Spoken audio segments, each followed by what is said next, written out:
like to dedicate this song to Uganda. What up?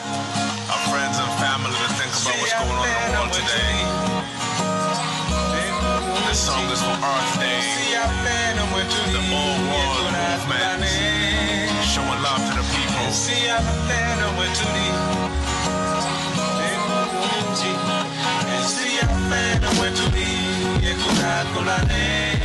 In our contribution to All World, what we wanted to put forth is healing. The world needs healing, and it needs minds that are willing to stand up and bring that out.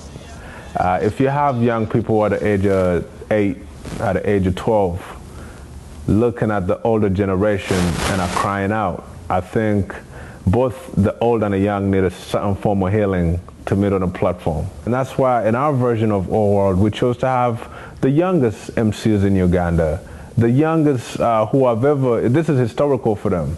You know, they were the youngest kids to ever start rapping on stages, and they've caused a new ripple effect in the country for other young people to be like, we could say something, we could speak for ourselves. This is how we feel. And so what we're contributing, to our, to this version of All World is that part of Uganda that Uganda doesn't necessarily get the opportunity to see. It's that part of Uganda, or that voice of Uganda, that Uganda is scared to look, face on in the mirror and be like, at 8 you're saying that? At 10 you're actually speaking like that, so what are you gonna be saying when you're 30? And it was definitely nice to have this opportunity to be able to represent Uganda. As far as the youth, and this is a global citizen point of approach. I was blessed to live Uganda at the age of 12, and we didn't live in times that we just left because we're living in Uganda, but there was a lot of various attacks that were happening on churches. So our parents never felt comfortable at that time, because I come from a line of a man that was a revolutionary as far as, exercising rights to religion in the country. But the truth is, when I moved to Canada, I never forgot, the playgrounds I walked on when I was in the continent. I never forgot the little voices of my friends and peers that I left behind. And as I was going to school, everything I touched, everything I did was in memory of them. I was seeing an opportunity that I never knew how they could ever touch it. I was experiencing an experience that I was like, wow, this exists in the world for real? Can this ever happen where I'm from? And it grew in me at an early age, the spirit of seek and purpose, and everything I did when I was in high school, when I chose to get into, the music industry and go to British Columbia Academy, I was like, okay, I gotta be able to reconnect. I gotta be able to take this experience. I gotta be able to share this bit of my discovery, and the big one was knowledge itself. When I came to North America, I was given an opportunity to tune into knowledge itself, something that a lot of youth in the continent are not aware of, given the settings of the environment they live in. They don't understand the concept of who they are as part of the greater collective in the world, and this would be the message that I would push. And everything I did, I wanted to exhibit a youth voice. My first little recording I did was called The Voice, Volume 1. And I had about 10 different languages on there, because I traveled village to village, wanting to talk to young people and understand, what do you want to do in the world? You could actually manifest this. You're given the power. You're youth. The word youth means power. Do you understand that? And I had so many renditions. The greater highlight was I was by the Nile. And there's usually these bands that play for tourists who come by to see the Nile. And I was a little young man. I wanted to play a little drum with him. I said, I want to be a part of the band. I want to play with you, And while I was playing, after, I finished, he looked at me and he saw the white people I was with. And he literally thought that I would have a lot of money and that I should do something for him, And regardless of being in a better position than him, at that time, he would give me something more than I would get for visiting the Nile. I talked to him and he was giving me this pity story of I'm an orphan, my parents died, and now I sit here, I play music, and I say, you know, to tell you the truth, I don't see you like that. You just made me want to come here to play a drum with you. So I think you're a very influential and powerful young man. And I think if you start tuning into that part of you, I would not even just help you, give you a few shillings, but I could be moved to reconnect with you and we build something that you could grow with. And I think that day I had a revelation that allowed me to understand that when we say giving back to the continent, it's not necessarily the physical aid. There's the spiritual aid of upliftment that young people need, you know, to be able to stand. And they need someone to reaffirm their position. They need someone to restructure the conditioned set of storytelling in their heads. You know, you can't continue treating yourself as a poor young person. You know, whether you're orphaned, whether you went through a war zone, you know, you have such a great, you know, life ahead of you. If only someone could whisper in you your greatness. You know, and so Bavubuka movement was established from a spiritual realm to seed within the minds of young people in a continent. Mind you, I use the word the continent because growing up in Canada, I learned that I was black and I was African before I was Ugandan.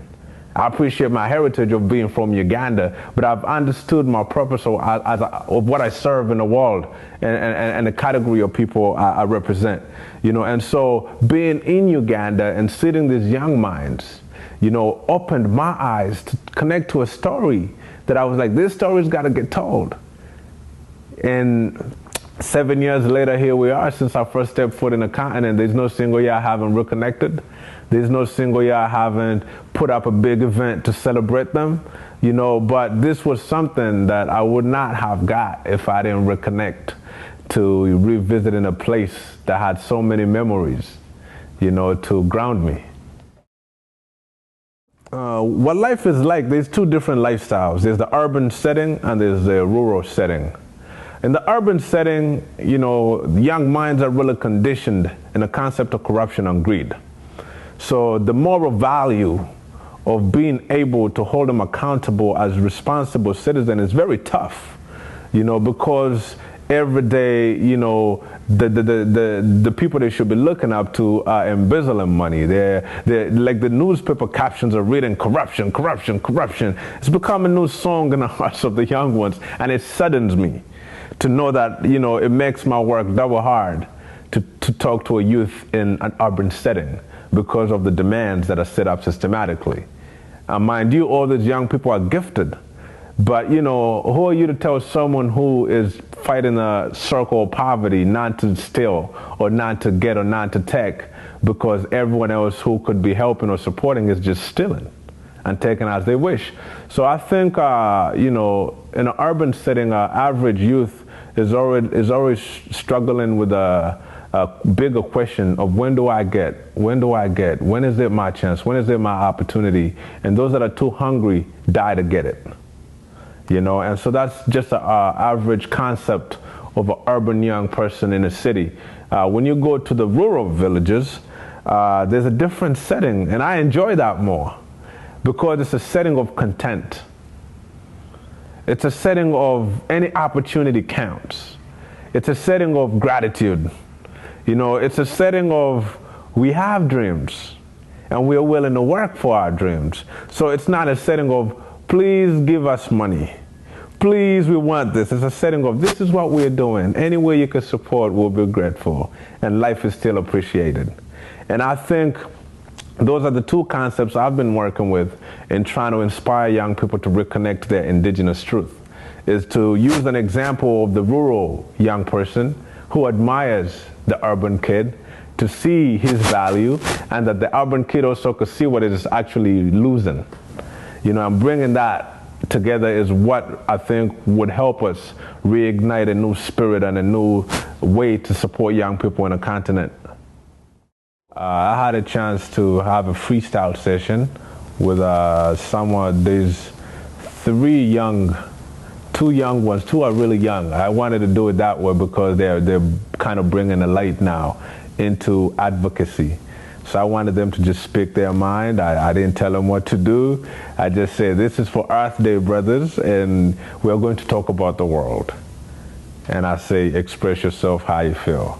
And it's a very, very beautiful moment for me, because I was seeing them just taking up like a certain form of their own little piece. I have it there. I'm going to show it to you. So I would like to thank the MCs in Uganda that were a part of this one, which is MC Ship, who's 10 years old, and MC Flower, who's 9 years old, MC Katanyenje, who's one of the grown MCs on part of this piece for All World. It's definitely something that was beautiful, just to sit with young people and give them a freestyle session, of them speaking about what they think about the world. And you'll see some of these, young MCs, they even spoke in English, because I said the world is going to be listening, so they did their best, to really express. And I think it just shows, for me, what really, moves me, or what I really look at, is how, when I was 7, I was not consciously in tune to speak for certain things like these young people are saying. I was just living. But I'm looking at their time. They're thinking like I'm thinking today, because what's happening right now is affecting us fully. It's a full circle effect that we're dealing with. And it's nice to see them have their voice, to be a part of, celebrating the all world opportunity.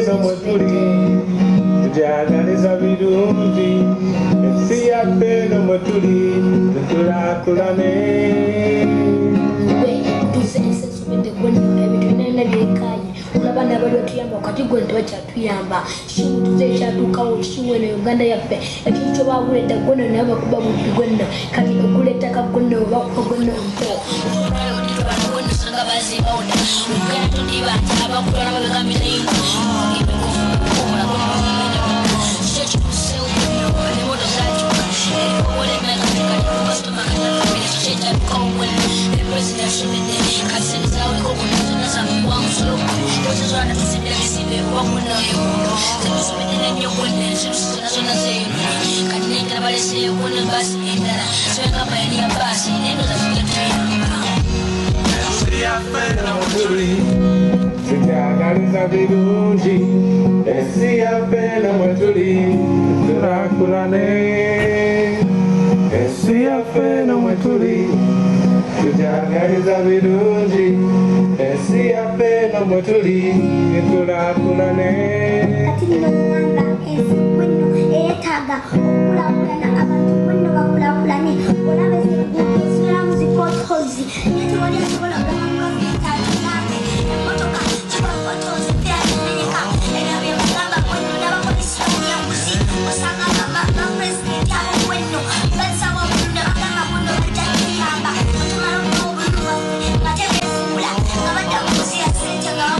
Kyetagisa kulwana kutandikira ku muto mpaka ku bakulu ne wangubadde abakulu kati bali mu sisitimu bali mu kanga kyetulina okubeerako bwe tunalabira tukulira ku bo nga bapabubbi kati ffe ababujje emiti emito tukole ki tujja kuddaako nga naffe mulowooza mu kifo ky'okukola tudda mu kulowooza ku babubbi kati kino kyenkukuutira mutuuze ali eyo kasana n'amaanyi fuba okubuulirira abatuuse ensobi ze bakoze kuba bakyuse bakimanye nti ekituufu sikumba bubbi wabula kukola n'amaanyi okyuse eggwanga lyangenze naawe okulaba nga tutuukiriza moto eyaffe for God and my country ffenna tulwanire wamu obuli bwebuze obulyake byonna ffe tubisalefu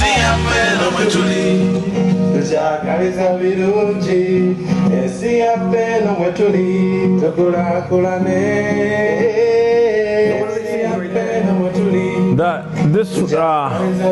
This world, our world, you know, we're wishing greatness upon it. We're wishing peace upon it. And we want it to grow and develop in a positive way.